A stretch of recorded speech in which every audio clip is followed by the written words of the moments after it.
اعوذ باللہ من الشیطان الرجیم بسم اللہ الرحمن الرحیم 11ویں جماعت کے حصہ نثر کا پہلا سبق اسوہ حسنہ صلی اللہ علیہ وآلہ وسلم، اس کے پیراگراف کی تشریح کا سلسلہ جاری ہے۔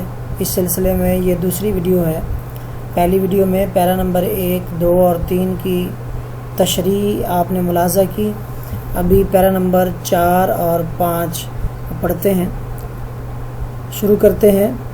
علاوہ ازیں وہ افعال جن کا تعلق دل و دماغ سے ہے اور جن کی تعبیر ہم اعمال قلب یا جذبات اور احساسات سے کرتے ہیں۔ علاوہ ازیں یعنی اس کے علاوہ، افعال فعل کی جمع ہے، تعبیر تشریح، اعمال قلب دل کے اعمال۔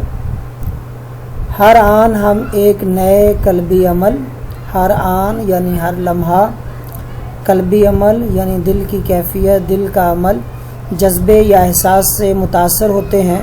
ہم کبھی راضی ہیں، کبھی ناراض، کبھی خوش ہیں، کبھی غمزدہ، کبھی مصائب سے دو چار ہیں یعنی مصائب سے آمنا سامنا ہے، یعنی مصائب میں پھنسے ہوئے ہیں۔ کبھی نعمتوں سے مالا مال، کبھی ناکام ہوتے ہیں اور کبھی کامیاب۔ ان سب حالتوں میں ہم مختلف جذبات کے ماتحت ہوتے ہیں۔ اخلاق فاضلہ کا تمام تر انحصار انہی جذبات اور احساسات کے اعتدال اور باقاعدگی پر ہے۔ اخلاق فاضلہ یعنی اخلاق حسنہ، اچھے اخلاق، انحصار یعنی منحصر ہونا، اعتدال میانہ روی، باقاعدگی، تسلسل، مواظبت، ان سب کے لیے ہم کو ایک عملی سیرت کی حاجت ہے، ضرورت۔ عزم و استقلال، عزم کہتے ہیں ارادے کو، پکے ارادے کو، استقلال مضبوطی، شجاعت بہادری اور صبر برداشت کرنا، شکر اللہ کی نعمتوں کا احسان مند ہونا، توکل بھروسہ، رضا راضی ہو جانا، تقدیر قسمت، مصیبتوں کی برداشت، قربانی، قناعت یعنی جتنا جو کچھ ہے اس پر راضی ہو جانا، یہ قناعت ہے، جتنا تھوڑے پر ہی راضی ہو جانا۔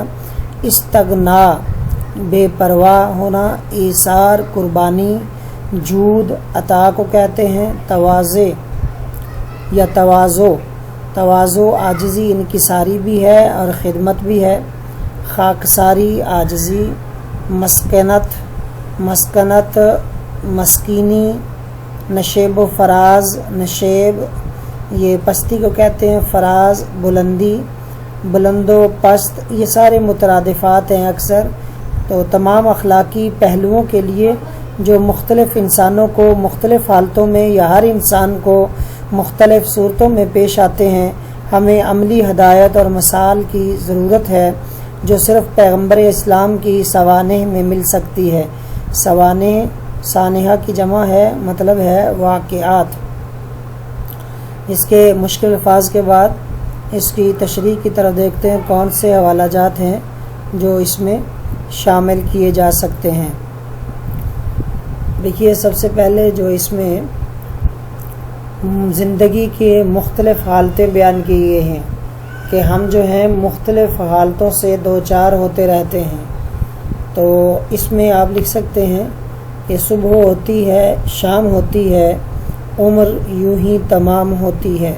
یعنی صبح اور شام یہ جو گردش ایام ہے، اور ان گردش ایام میں مختلف حالات، مختلف احساسات، مختلف جذبات اور مختلف قلبی اعمال جو کہ انسان کو پیش آتے ہیں، اور زندگی اسی طریقے سے رواں دواں رہتی ہے۔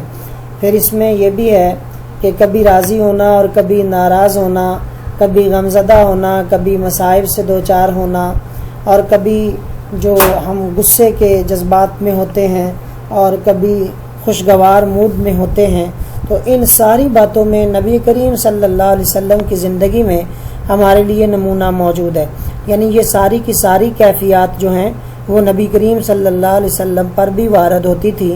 وہ ان کیفیات میں پھر کس طریقے سے اپنی زندگی کو گزارتے تھے، وہ امت کے لیے ایک تربیت اور تعلیم کا ذریعہ ہے۔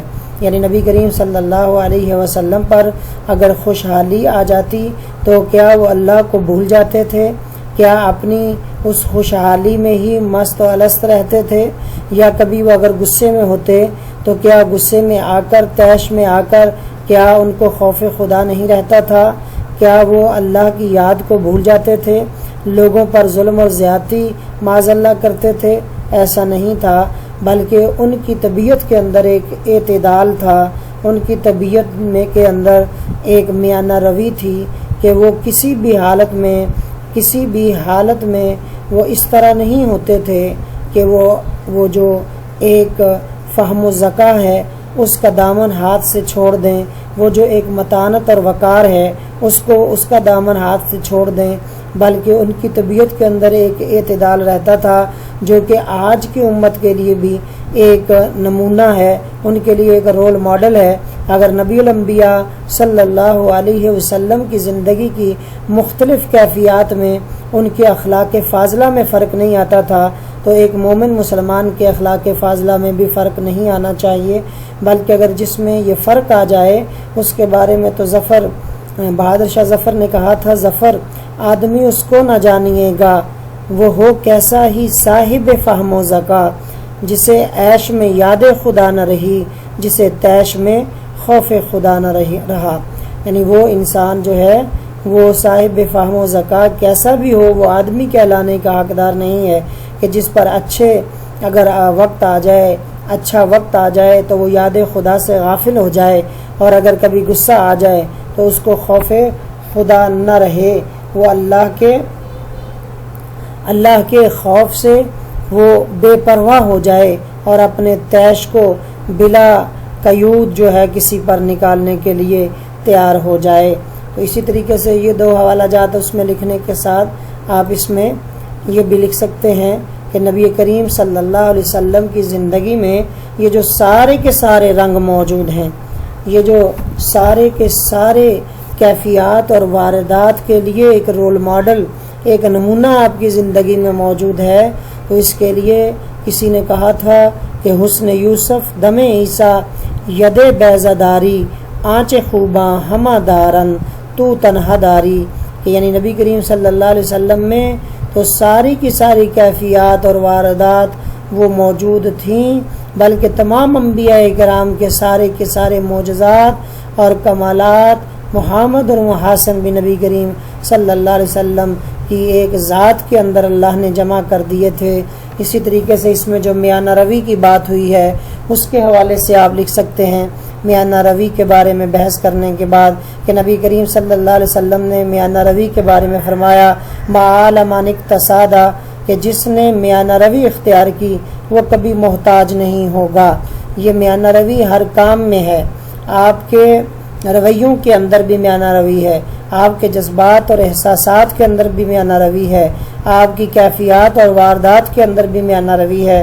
اگر میانہ روی ہر معاملے میں اختیار کی جائے گی تو کسی قسم کی مصیبت اور کسی قسم کی بھی وہ ان بیلنس نہیں زندگی ہوگی، بلکہ اس کے اندر ایک تسلسل اور ایک جو اعتدال ہے وہ برقرار رہے گا، اور ہر طرح سے انسان خوش و خرم زندگی گزار سکتا ہے۔ نہ صرف زندگی خوش و خرم ہوگی بلکہ اللہ کی بارگاہ میں بھی وہ فلاح اور فوز مبین کو حاصل کر سکتا ہے۔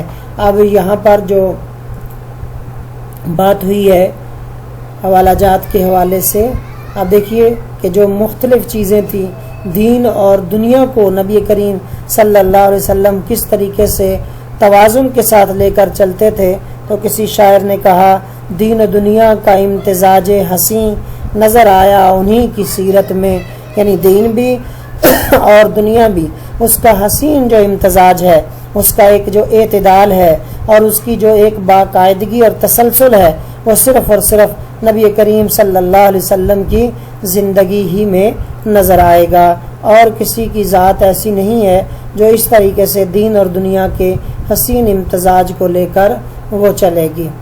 اسی طریقے سے اب دیکھیے کہ اس کے بعد ہم پیرا نمبر جو 6 ہے اس کی تشریح کریں گے۔ یہ ویڈیو جو ہے اسی پر ہم اختتام کرتے ہیں۔ اب دوبارہ پیرا نمبر 6 اور اس کے بعد پیرا نمبر 7 کی تشریح اس سے نیکسٹ ویڈیو میں پیش کی جائے گی۔ اس طریقے سے مختلف چھوٹے چھوٹے کلپ کے اندر یہ پورا سبق جو ہے اس کے حوالہ جات اور تشریحی پوائنٹ جو ہیں وہ آپ پڑھتے جائیں گے۔ اس طرح ویڈیو کو ایک نشست میں مختصر ہو اور دیکھنا اور اس کو سمجھنا آسان ہے، اس لیے اسی پیراگراف پر ہم اس کو ختم کرتے ہیں۔ امید ہے کہ ان پیرا نمبر 4 اور 5 کے حوالہ جات اور اس کی تشریح کس طریقے سے کرنی ہے ان میں یہ ویڈیو جو ہے آپ کے بڑی ممد و معاون ہوگی۔